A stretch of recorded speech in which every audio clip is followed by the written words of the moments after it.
আসসালামু আলাইকুম take master 360 চ্যানেলের পক্ষ থেকে সবাইকে শুভেচ্ছা। আজকে দেখাবো কীভাবে পাসপোর্ট সাইজের ছবি আপনারা নিজেরা বাসায় বসে করবেন। তো সেক্ষেত্রে আপনাদের হাতে ল্যাপটপ বা ফোন যেটা থাক ফোনের মাধ্যমে অ্যাপস ইউজ করবেন, ল্যাপটপের জন্য সফটওয়্যার ইউজ করবেন। সফটওয়্যারটা অ্যাডোবি ফটোশপ রিডার যাদের কাছে যেটা আছে সেটাই কিন্তু ওপেন করবেন। তো আমি ওপেন করে নিলাম।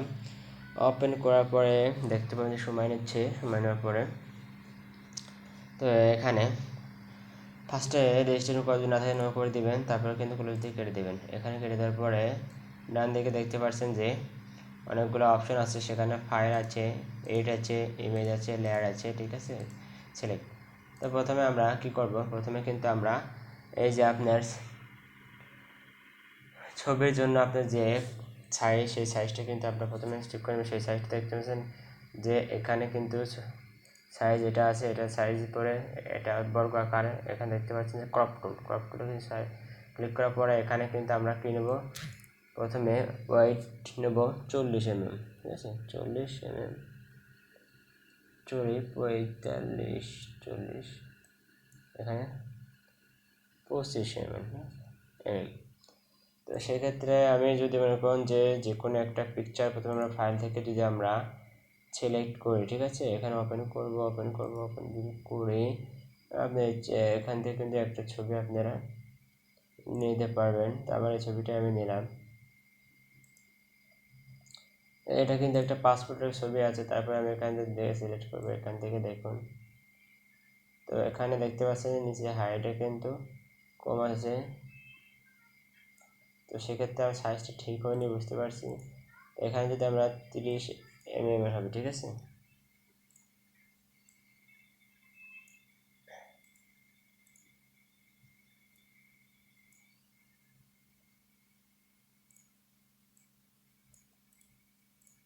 এটা কিন্তু পাসপোর্ট সাইজ। তো আমি যদি এখন দেখাই যে আপনি সব থেকে বেশি যেটা প্রয়োজন হয় আপনাদের, যে এটা হচ্ছে চাকরি আবেদনের জন্য কোনটা, সেটা আমি দেখাই। চাকরি আবেদনের জন্য ছবির সাইজ 300 বাই 300 পিক্সেল হয়। সেক্ষেত্রে আমি প্রথমে এখানে 300 px লিখে দেবেন। এরপর কিন্তু হাইটেও কিন্তু 300 px, px মানে পিক্সেল লিখে দেবেন। এইভাবে এখানে কিন্তু ক্রপ অপশনে ক্লিক করার পরে এখান থেকে কিন্তু আপনার ধরে কিন্তু এখানে টেনে আসবেন যত পর্যন্ত। তো দেখতে পাচ্ছেন এটা কিন্তু আমার 300 বাই 300 আকারে ছবি ছিল। এটা সিলেক্ট করার পরে এখানে ইন্টার পাবেন, ইন্টার পাবেন ঠিক হয়ে গেলে কিন্তু এটা। তো সেক্ষেত্রে এখন আমি এই ছবিটা যদি মনে করেন যে লাইট একটু বাড়তে চাই, তাহলে কন্ট্রোল এম প্রেস করবেন। সেক্ষেত্রে লাইট বাড়তেছে, এখানে দেখতে পাচ্ছেন যে এখানে মাঝে রেখে একটু দুপুরে দিই, লাইটটা কিন্তু আপনারা এখন দেখছেন একটু বেড়ে গেল, ঠিক আছে। এরপর আপনারা যদি মনে করেন ব্যাকগ্রাউন্ড কাটতে চান, এক কালারের ব্যাকগ্রাউন্ড হলে ম্যাজিক মারবেন। সেক্ষেত্রে কিন্তু এখানে ম্যাজিক টুলটা সিলেক্ট করে এখানে ম্যাজিক টুলটা ছেড়ে দেবেন। সেক্ষেত্রে ব্যাকগ্রাউন্ড মারলে কিন্তু দেখেন আপনারা কালার পরিবর্তন হয়ে গেল। সেক্ষেত্রে ব্যাকগ্রাউন্ডের পিছনে কালার কিন্তু আপনারা এখান থেকে সুন্দরভাবে চেঞ্জ করে নিতে পারবেন। ব্যাকগ্রাউন্ডের কালার এখান থেকে কালার সিলেক্ট করে নিতে পারবেন। এখন এখানে কিন্তু সিলেক্ট হয়ে গেলে এই কালারটা কিন্তু আপনার খুব ভালো হবে। এটা কিন্তু সিলেক্ট করে নেবেন আপনারা। তো ব্যাকগ্রাউন্ডের কারণ এখানে যেটা দেবেন সেটাই কিন্তু এখান থেকে হবে আপনাদের।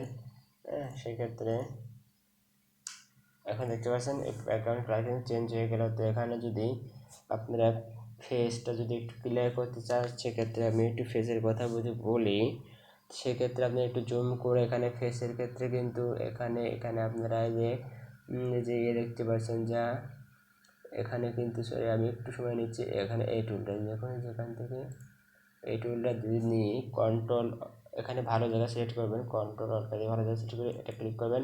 ক্লিক করার পরে কিন্তু আপনারা কিন্তু যেখানে ফাটা সেখানে কিন্তু ক্লিক করতে হবে, ঠিক আছে।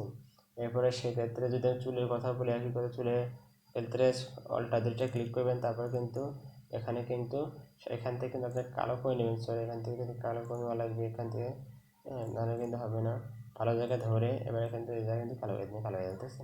প্রথমে যে কালার করবেন সেই কালার জায়গা আপনারা মাউস কার্সার দিকে অল্টার দিয়ে চাপ দিয়ে মাউসে ক্লিক করবেন। তারপরে কিন্তু যেখানে সাদা আছে সেখানে কালো করার জন্য এরকম কষাতে দেখুন কালো হয়ে যাচ্ছে, দেখতে পাচ্ছেন এখানে কিন্তু কালো হয়ে যাচ্ছে, সব সাদা কিন্তু কালো হয়ে যাচ্ছে, ঠিক আছে। এখানে যদি আপনি এভাবে কিন্তু আপনারা কাজটি করতে পারবেন। তো এতটুকুই ছিল আজকের ভিডিও। সবাইকে ধন্যবাদ।